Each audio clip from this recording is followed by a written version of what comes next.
Welcome, everyone, and thank you for joining the Rockefeller Foundation as we take the next step in our longstanding commitment to advance nutrition and well-being globally. I'm Roy Steiner, the Senior Vice President of the Food Initiative at the Rockefeller Foundation, and I'm coming to you from New York City. As many of you know, the way we grow and consume food today is failing us. The world is spending far too much on foods that are just bad for us and the planet. Our food system is now creating diets that are the number one risk for early mortality. 1 out of 5 deaths are the result of unhealthy diets. Food systems generate over 1/3 of all greenhouse gas emissions globally, and 2/3 of people living in extreme poverty are agricultural workers and their families. It just doesn't make sense. The cost of all of this multiplies in long-term damage to public health, to the environment, the well-being of people working in the food supply chains. So last year, in our evaluation of the true cost of food in the United States, we found that we actually spend about $1 trillion on food, but that food system creates over $2 trillion worth of costs due to diet-related disease, the costs of environment and biodiversity loss, et cetera. And so, we're the true cost of food is almost $3 trillion. For many years, our food system has focused on a narrow objective of supplying an abundance of calories at a very low cost.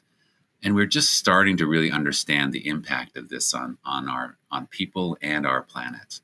So today, we want to talk about how we can change that story. How do we build food systems that create value, make diets healthy, accessible to everyone, restore the planet, and deliver equitable returns to the people who produce and provide our food.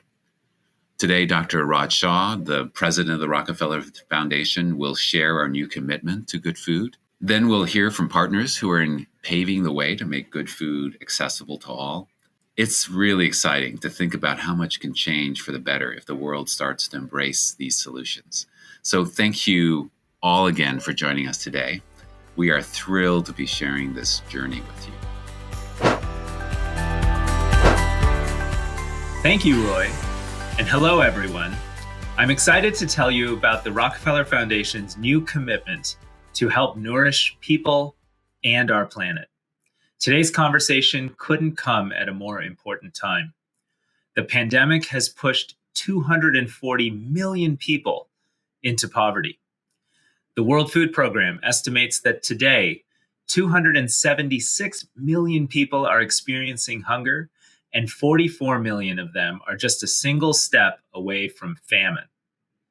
Thanks to climate change, food prices were already the highest in a decade, even before Russia's barbaric invasion of Ukraine further decimated global food supplies and global food trade. The world is on the precipice of a global humanitarian crisis. We have to act now to increase the supply of nourishing food, even as we reimagine our food systems to make them more resilient for the future. For more than a century, the Rockefeller Foundation has taken decisive, timely actions to scale innovations and accelerate progress to lift up humanity.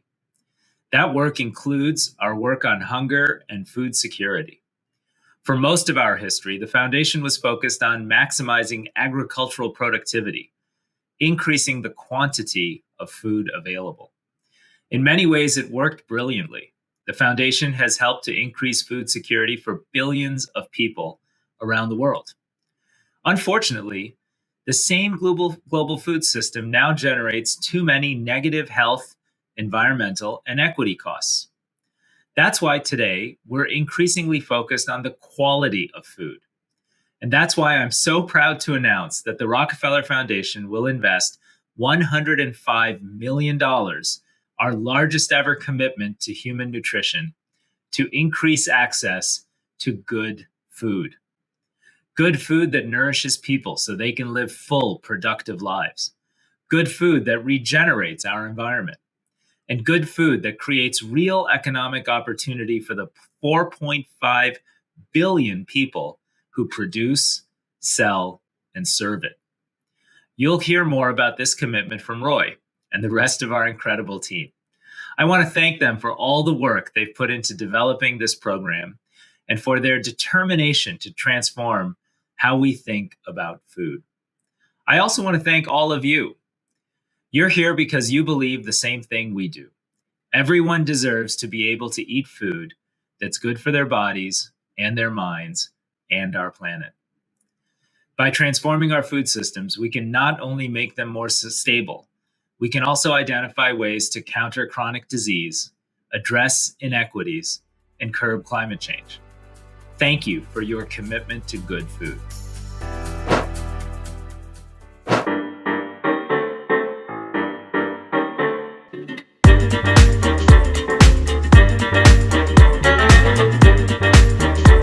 Everybody has their own opinion about what makes food good. For some, it's the sweet. For others, it's the spice. Savory, crusty, creamy, you get the idea. But the truth is, it's not just how the food tastes that makes it good, but what that food does. What is good food? Good food. Good food. Good food. Good food is culture. Good food is love. Helps us to achieve our full potential. Adequate amounts of nutrients required for good health. It nourishes healthy bodies and healthy communities. It recognizes our interdependence, both economically and socially, and our interconnectedness with the planet we inhabit. Good food nourishes people. Good food regenerates the environment. And good food creates economic opportunity. The food system, as it is now, is not good. Unhealthy diets cause 1 in 5 deaths worldwide. Food systems generate up to 1/3 of all greenhouse gas emissions. And agricultural workers make up 2/3 of all people in the world living in extreme poverty. The world is hungry for change. But what does that recipe look like? Dig into this. By 2030, the Rockefeller Foundation wants to improve the diets of 500 million people through an equitable and regenerative food system. To achieve this, we're investing in 3 key areas: data and science, policy changes, and leveraging the power of procurement. Data and science innovation can grow our limited understanding of food. Even in the 21st century, there's so much about food that we don't know. Take this example. Only a fraction of the tens of thousands of biochemicals that are the building blocks of food have ever been measured or tracked. Knowing more about what we eat will help us connect our diets to their greater effects on our health and our planet. Globally, the cost of a healthy diet is 4 times more than the cost of a minimum calorie-sufficient diet. Why is this cost so high? In part because we currently have systems that favor the production and consumption of cheap food over healthy and sustainable options. Putting policies in place will help make good food more affordable and accessible, a benefit for people and planet. If public institutions like schools and hospitals buy good food, this can improve both public health and the environment, all while building economic opportunity for small and mid-sized producers. Doing this will help close the equity gap and make sure workers in the food system can afford to feed themselves and their families good food.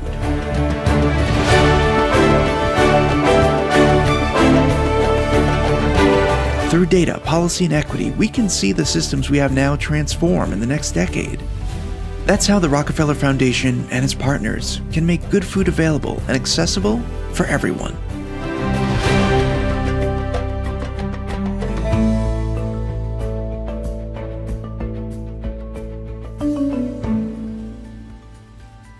Thank you, Raj, for your remarks and the inspiring vision for what the future food can look like.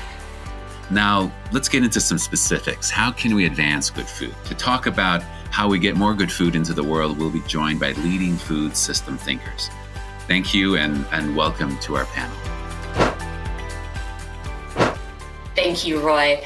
I'm Sarah Farley, Managing Director of the Food Initiative here at the Rockefeller Foundation, coming to you from New York. It is such a pleasure to be with everyone on this really exciting day.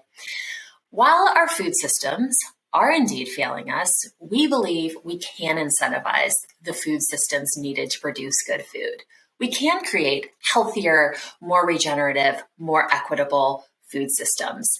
And we're thrilled to be here with you all today to lay the groundwork for how this is possible. Now, without further ado, let me introduce you to our first panelist. Today, we're joined by Nemakola Kovic. She's the Director General's representative to Ethiopia for the International Livestock Research Institute, and she's joining us from Addis. She's worked really closely with the government in Ethiopia on their food system, including to adapt dietary guidelines, both for rural and for pastoralist settings. Welcome, Nemakola. We are just so thrilled to have you with us. Thank you, Sarah. Happy that you've got me on. Absolutely. There's no one better. So to dive right in, Nemakola, what do you see as the most important challenges that we really need to overcome to create a food system that is nourishing and regenerative and equitable? Well, I think that the first thing that we need to do is actually challenge the status quo. We need to somehow demonstrate that there are other ways of producing enough quantities of foods for the growing world population without the negative impacts that we have had so far with the way in which we have done it. And so really, I think we need to generate evidence and actually demonstrate that it is possible, it's viable, and that associated with this, we can actually generate more nutrient-dense food baskets, but without the negative impacts on the environment, or at least at a minimum, minimize them and limit those negative impacts. So really, I think as we seek to generate more generative practices, it is important that we actually constantly monitor our progress on that, because it will be important to show progress. And definitely we will need to tweak things as we go along until we can actually figure out what is best to do. But I don't think we have an option. Given where our planet is going, it is important that we challenge our status quo now and demonstrate that there are other ways, such as regenerative practices, that we can use. I couldn't agree more. This is an urgent transition. And you talked about the importance of data. I know you focus on improving dietary guidelines. So how can we use these guidelines, Nemakola, to support priorities like human health, a better environment, better livelihoods for producers? How does this work? Well, one of the challenges we've had with food-based dietary guidelines is not that they don't work, but it's the manner in which we have used them. So the tendency is for countries to produce food-based dietary guidelines, and then we bombard consumers with information of how they should eat better. But then the rest of the food systems continues as, business as usual. And really, the guidelines must also be entry points for all food systems actors to do different, so that those better diets that we want to promote with the guidelines can actually be possible. So essentially, the private sector, the agriculture sector, education, everybody really who plays a part in the food system can use the guidelines to inform how they should do differently to support better diets and better choices for consumers. If we don't do that, guidelines won't help us. Mm-hmm. So important. Pivoting just a little bit, we're all gravely concerned about the conflict between Ukraine and Russia. Beyond the egregious loss of life, we're thinking about the global implications through the lens of food systems.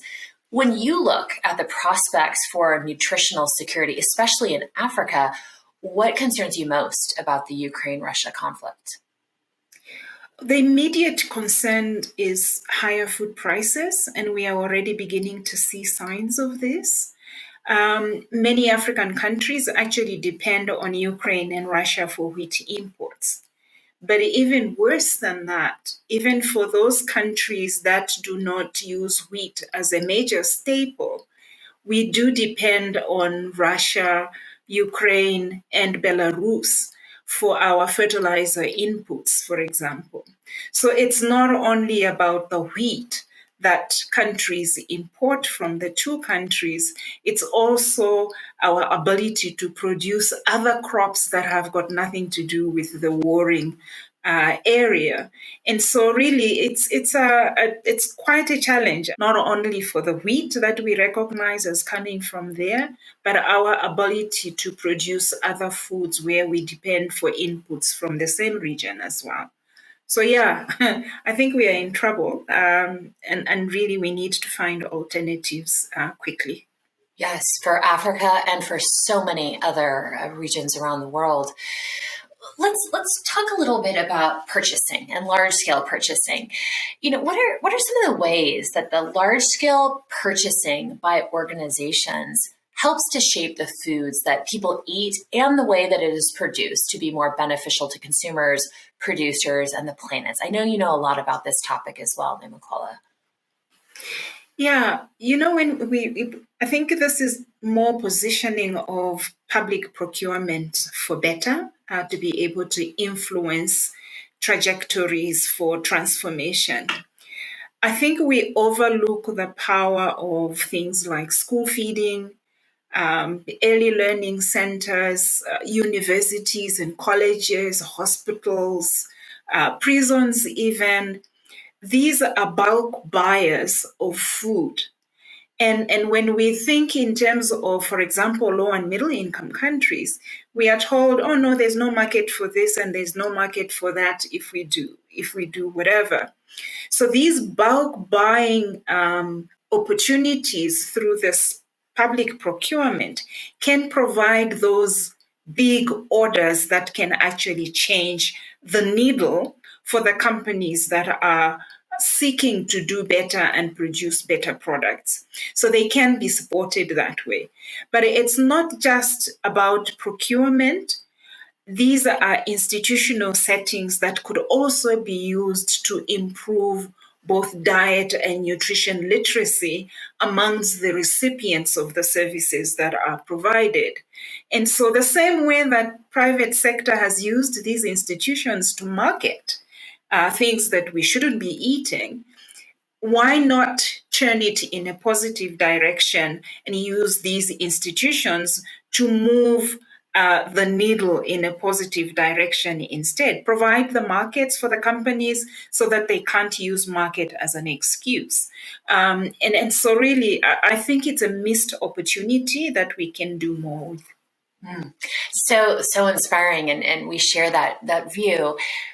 Talking a bit about regenerative. So there's a lot of conversation happening right now about both regenerative and agroecological production practices that restore and rebuild soil, biodiversity, water, farmer livelihoods, culture, and community.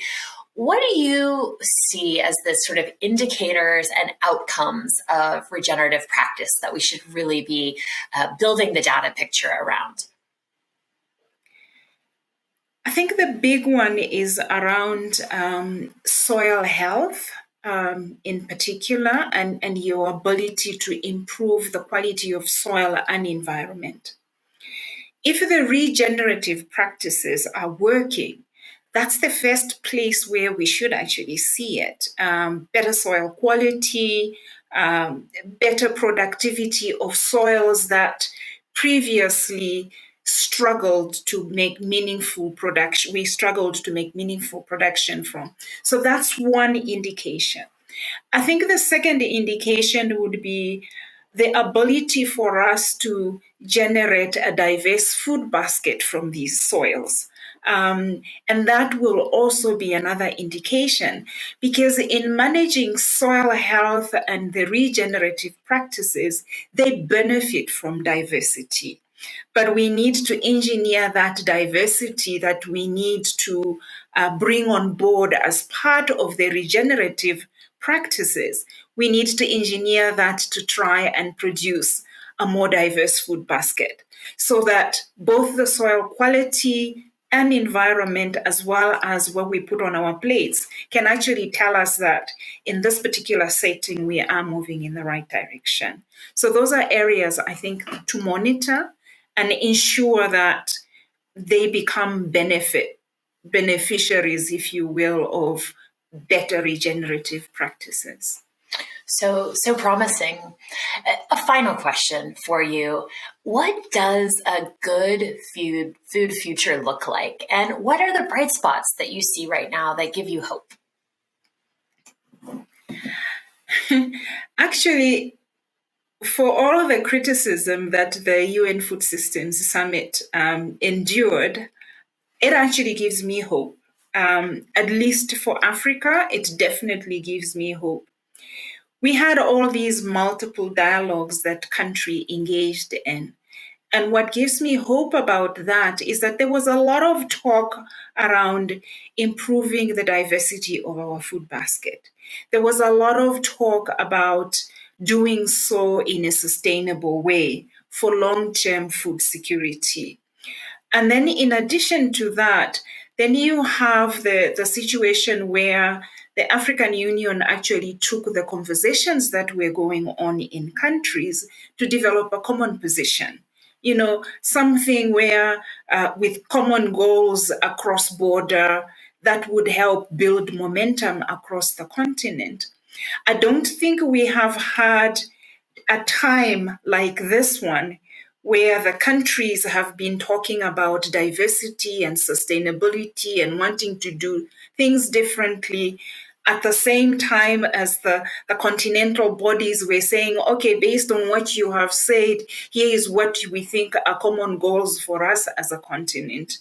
Now, in addition to that, the other thing that gives me hope is actually the fact that only 9 out of the 55 African countries have food-based dietary guidelines. Now, some people say that's something to cry about. I actually think it's a source of hope because the rest of the countries that do not have guidelines will be developing their guidelines after all these conversations that we have had about food systems and sustainability, different actors finding their unique entry points. And so they can actually engineer those guidelines to be more conducive to good food, better health and nutrition, but within a sustainability framework, which we haven't had so far. So for me, it's a source of hope. It means we can go in a different direction if we get the kinds of investments that are needed for progress to be made. You could say the stars are lined up for the better, and it's really now up to us to make the most of it. Beautiful. Thank you so much. You and your team are doing such innovative and exciting work that really does lay the basis for a more nourishing, regenerative, and equitable world. And we're just grateful to have you with us today. Thank you. Thank you, Sarah. I'm happy to have been here. Next, we'll be hearing from Selena Ahmed, Global Director of the Periodic Table of Food Initiative. She's joining us from Bozeman, Montana. Hi, Selena. Her research, education, and outreach interests all focus on the intersection of the ecological, cultural, and health aspects of our food systems, with the ultimate goal of improving how they support both human and planetary health. Welcome, Selena. Thank you, Sarah, for having me. So glad to have you with us today. And let's dive right in with this question, which is, what do you see as the most important challenges that we need to overcome to create a food system that is nourishing and regenerative and equitable? Yeah, so I see that there's multiple foundational barriers that prevent us from having a food system that's sustainable, resilient, and equitable. Among those foundational barriers, knowledge is a really key foundational barrier. And with that, I would put skills. Coupled with that, and I think overcoming knowledge barriers is sort of a first step to overcoming the other barriers. This includes barriers of cultural paradigms, barriers with regards to access, barriers with regards to policy, and barriers in regards to education. And then all of those, I think, need to take an inclusive approach in really understanding what are the socio-ecological drivers of inequity in the food system, so we can really dismantle that inequity, including structural racism. And, the food system, food brings people together. And so I think out of all of our systems, it has the greatest potential to really be inclusive and equitable. And it really will require us thinking about this in a very holistic way, thinking about the entire food system and all of the processes, all of the different cultural groups and voices in the food system to really understand the inequities in the food system. And again, that is also very much linked to overcoming this knowledge barrier.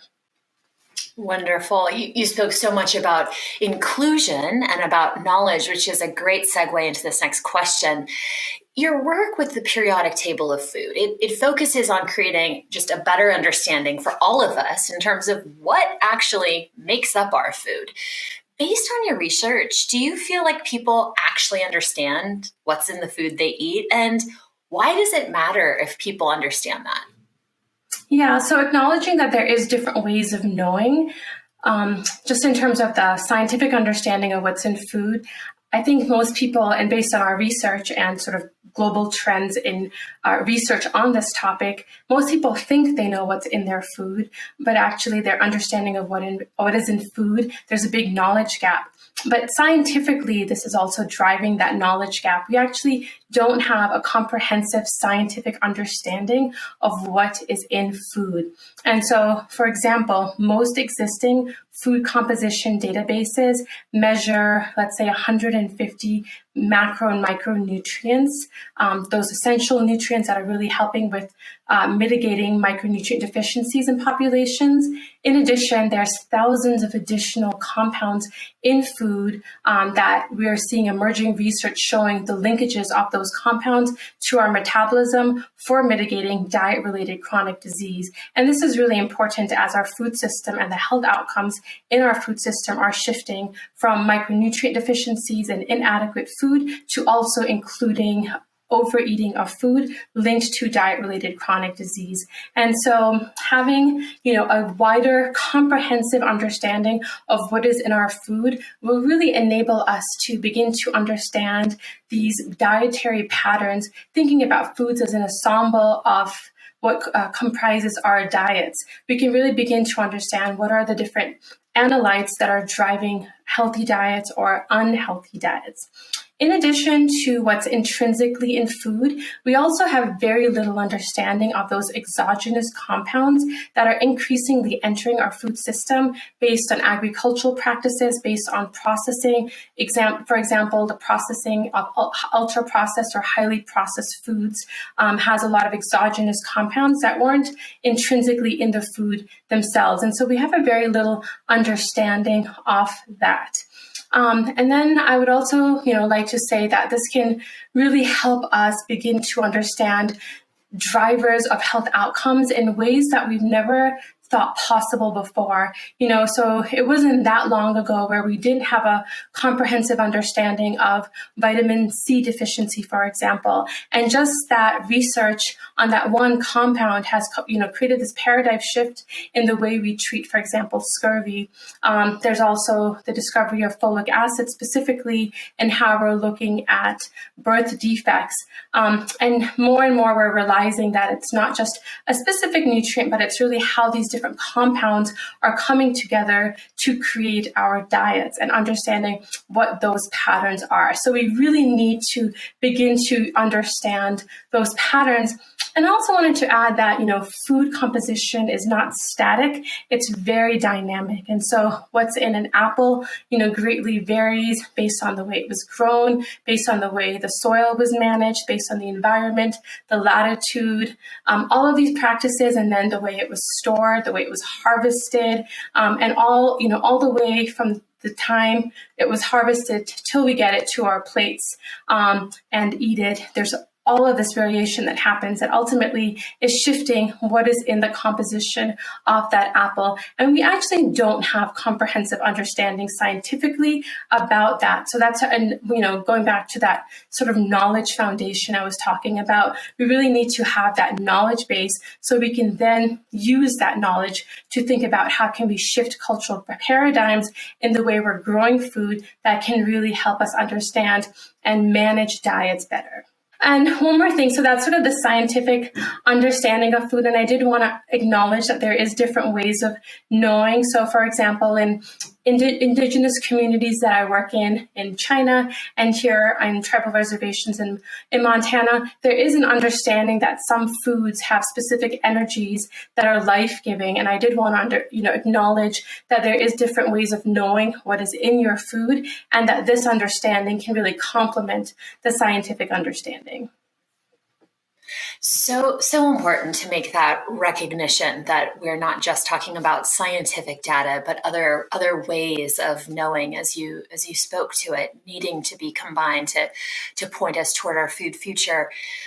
When you think about data, though, and the tremendous amount of data that the Periodic Table of Food Initiative is going to unleash, walk us through what is the role that data can play in terms of creating better food policies and ultimately the healthier diets that you spoke to as being within arm's reach with this revolution?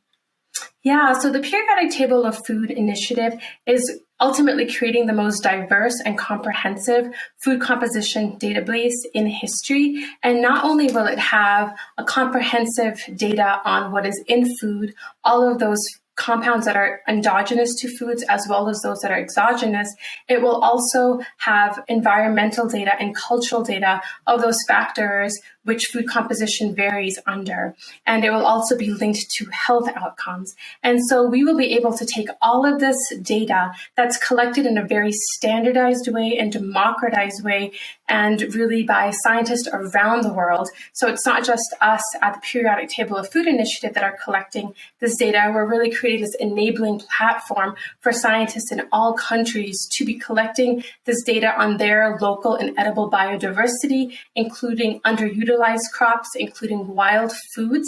This will really give us trends, global trends that we can understand. How do specific production practices impact food composition in a way we've never been able to understand before? How does the climate impact food composition? And how do specific management practices, including regenerative agricultural practices, mitigate the impact that climate is having on food composition?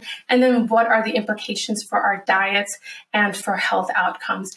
And, to date, we don't have this understanding. And so the Periodic Table of Food Initiative is revolutionizing the way we understand food and how it varies throughout the food system, and is really going to enable us to apply that data for data-driven decision-making so we can overcome that knowledge gap in the food system and begin to influence policies such as food procurement, good agricultural practices, the way we're creating dietary guidelines that are really based on complete evidence of what is in food and how it varies.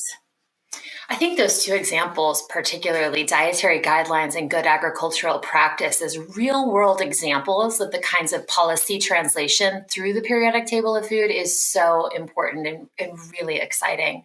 You mentioned regenerative. There's a lot of conversation right now about the potential of regenerative and agroecological practices to enrich soil, biodiversity, water, livelihoods, cultural connection, community. What do you see, Selena, as the indicators and really the outcomes of truly regenerative practices?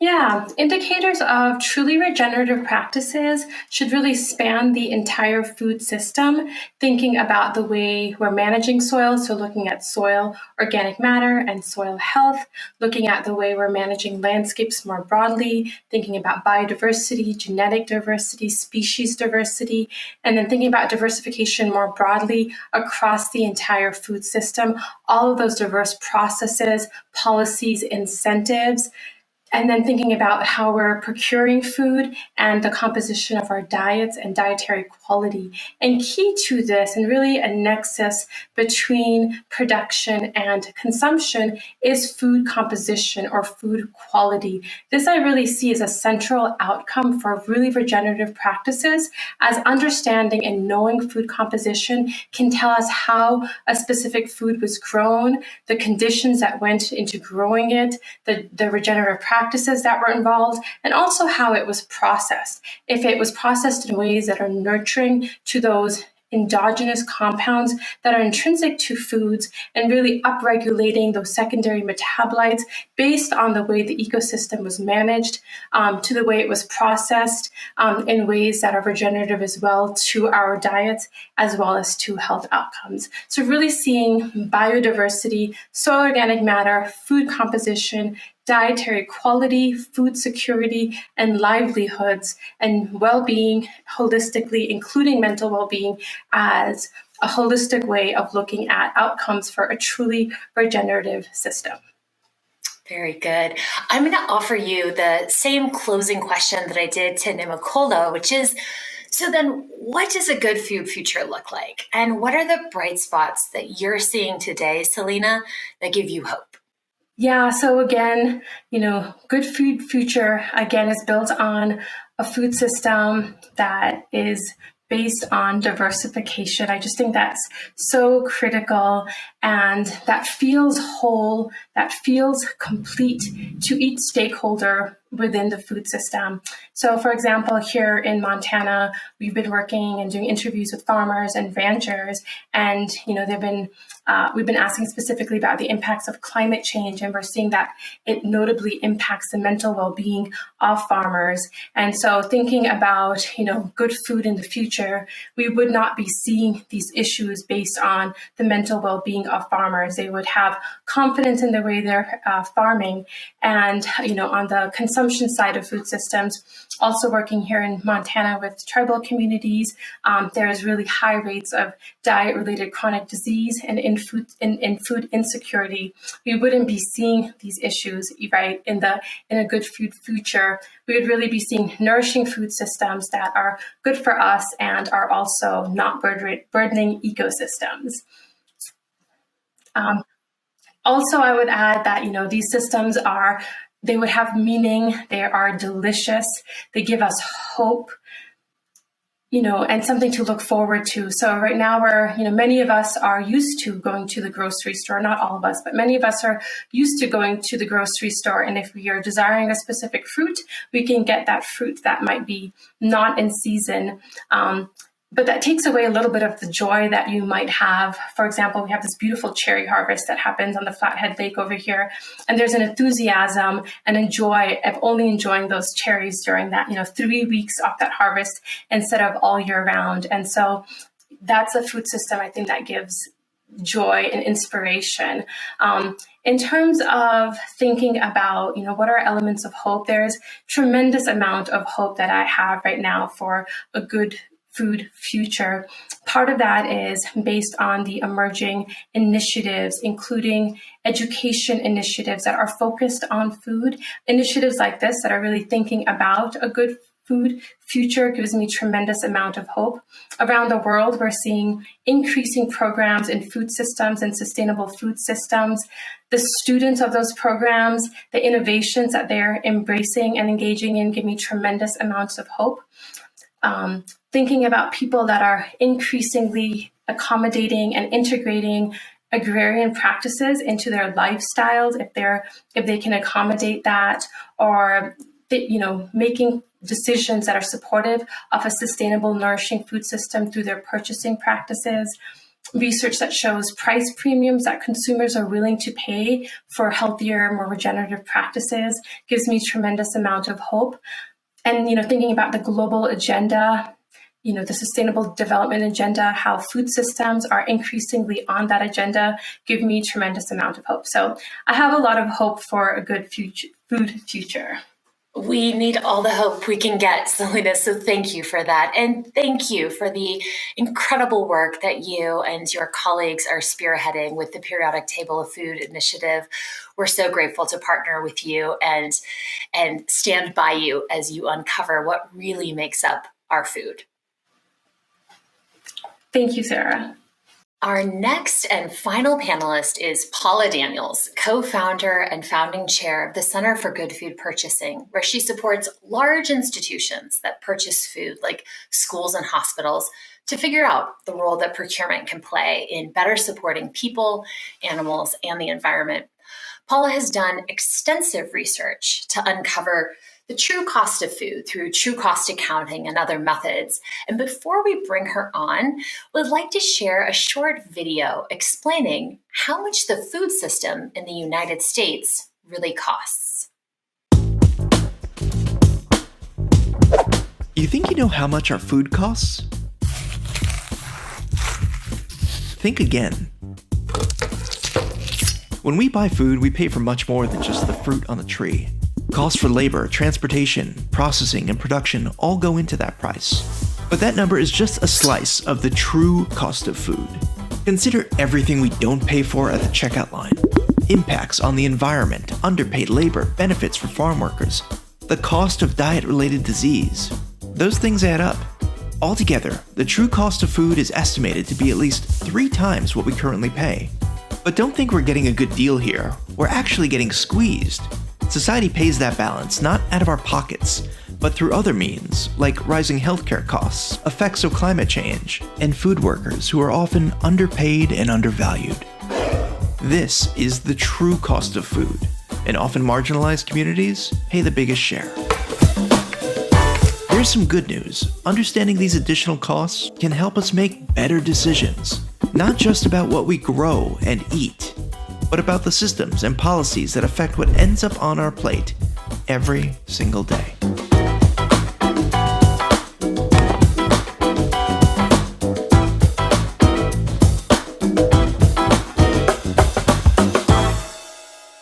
Welcome, Paula, from sunny Hawaii.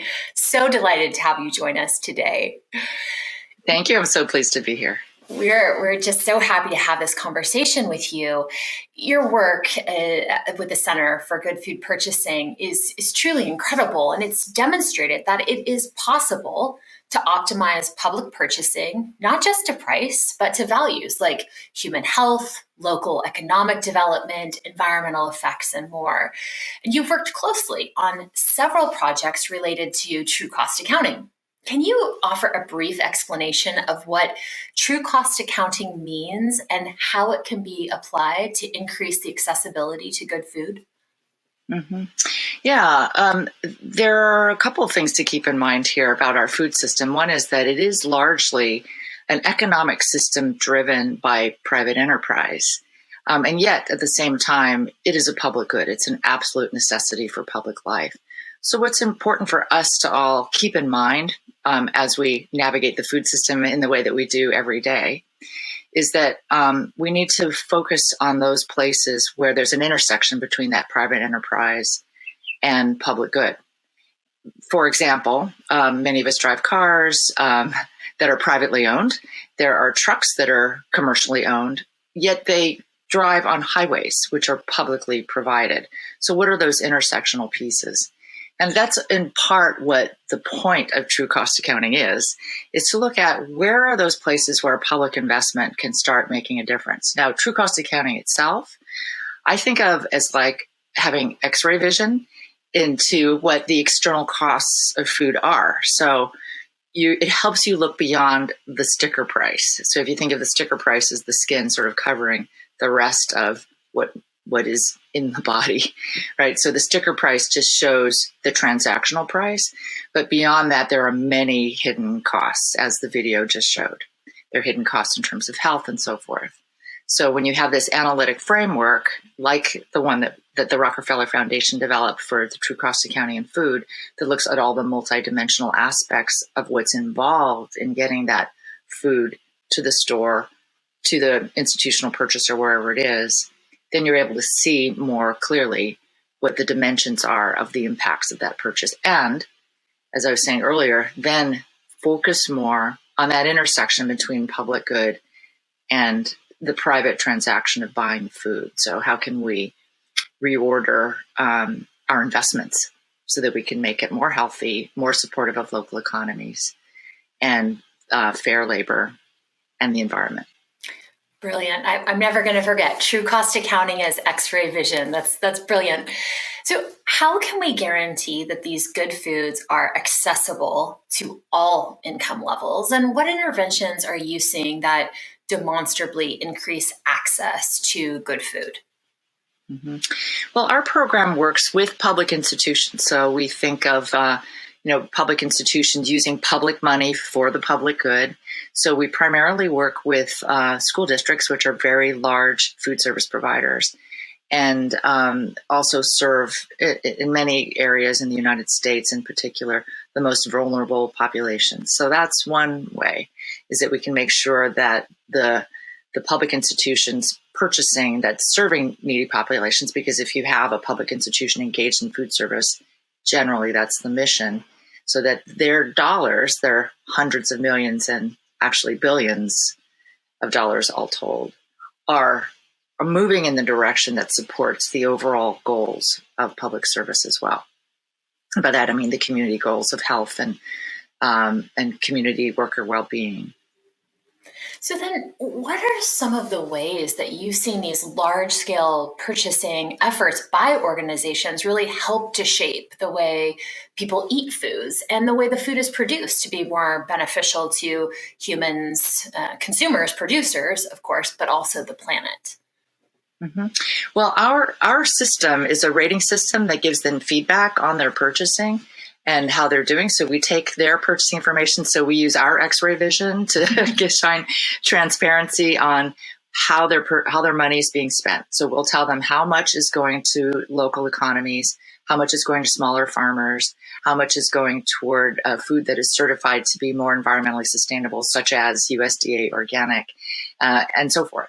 So when they have that information, they have a good feedback tool that tells them how well they're doing in these areas, and they can start making some shifts. So if they realize that their purchasing is at, say, 10% local, they can start making shifts to go to a greater amount. And our school districts, the ones enrolled in our program, as well as the other public institutions enrolled in our program, have been making those shifts.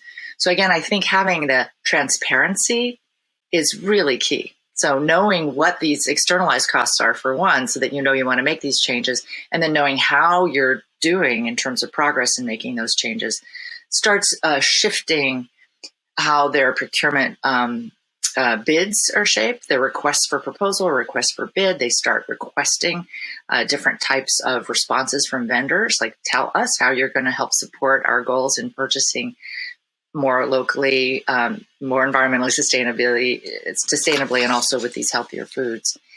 So they start making those shifts, and it has a ripple effect throughout the local food system economy and helps create more robust market share for those producers that are ready to meet that more value-based demand. Got it.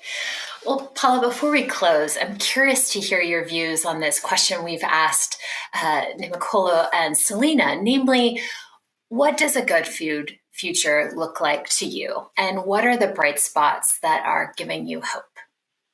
I can see in the near term that it would be really ideal if our food system was, and the leaders of our food system, each regional government, each mayor, each governor, each regional government could make clear commitments to having a good food system that's what we've been describing, that supports our local farmers, our smaller farmers, our farmers of color, that supports community health and well-being. So they would set targets on having a certain percent of their regional food economy in that good food system.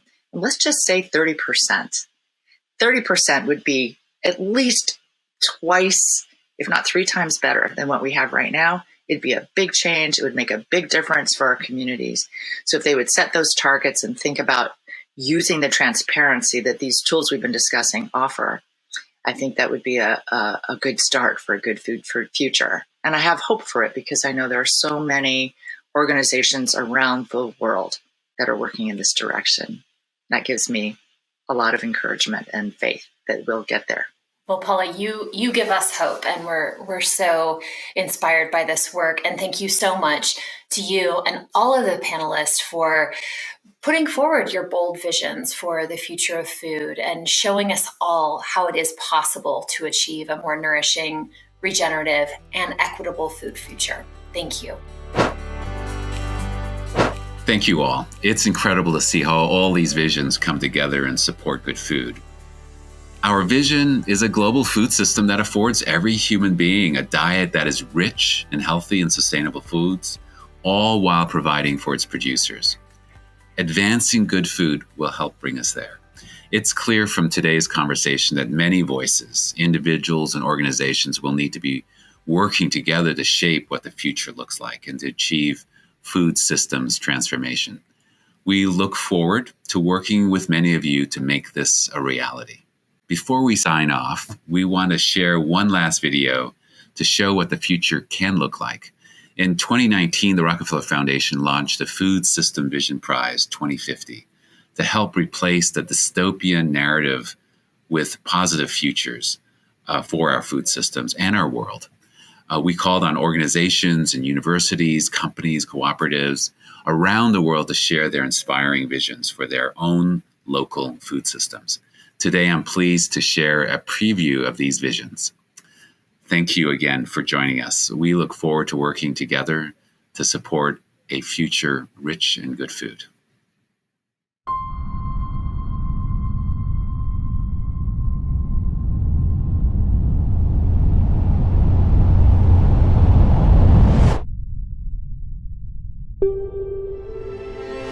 Millones de personas mueren por consumir agua no apta para el consumo humano.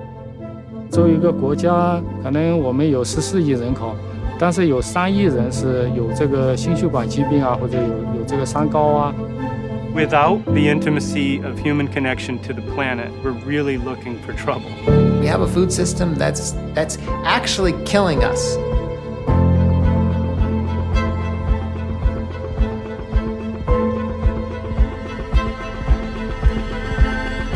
On the moment you make contact with nature, you think differently.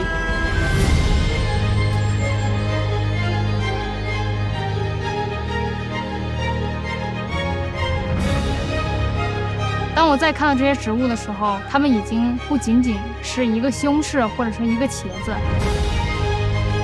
By 2050, I envision a nation who are proud to feed and sustain their families. The future is in the hands of the people. The question is, are you going to be a part of it, or will you sit back and watch it happen?